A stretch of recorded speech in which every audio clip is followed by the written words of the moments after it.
thinks that he's in charge of security. I'm going to show a more structured way of answering the door.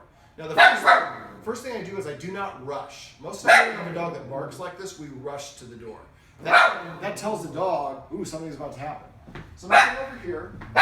When I get to the door, I want to break down answering the door in individual steps. The first step is this one.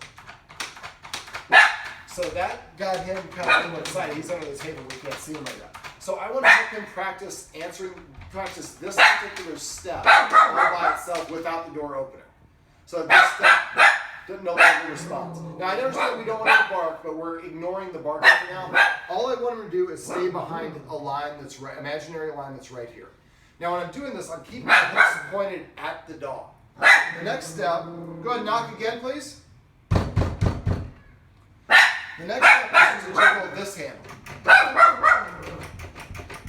So now he's getting a little bit closer. Now when I'm about to open it, I take a step in front of it. I open it a couple. Step back a second.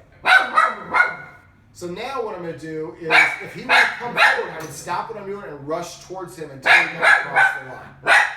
Next step is to do this.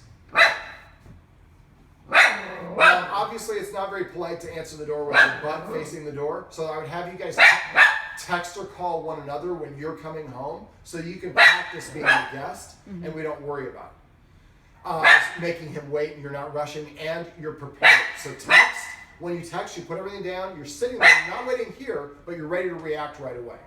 Now I invite my guest to come on in. Hey, come on into your own home. So the guest stays here. He is not allowed to cross the line to interact with the guest till the guest crosses the line. Now, he knows who it is, but he didn't know when we were knocking at the door. Now, the barking, I know that you don't like the barking. The barking is an alert. Hey, somebody's here, somebody's here, somebody pay attention to me. After a while, he will bark less and less because you're handling it. Now, if you let him be right here when you answer the door, he looks at you as assisting him. Mm-hmm. He needs to understand that this is a job for the humans now. And if you have somebody who comes in and is not a dog person, they stay right here. He is not allowed to interact with them. He only interacts with them after they cross this threshold. And then he can't jump up on them or do any of those things. Just behave, but he can interact with them in an appropriate way. So when it's us practicing, we do the same thing. Like he's not allowed to interact with one of us until. Exactly. Got it. So again, I would put some painter's tape or something down. This is actually this angle that I thought here. I would probably go maybe like square it out like to here. So it will even a little bit more. The more distance between the dog and the stimulus, the less reactive they're going to be, which is why on walks, when you see another dog, you want to, I talked about in the other video, make sure you increase the distance between your dog and the other dog until your dog can relax. Make sense? Mm-hmm.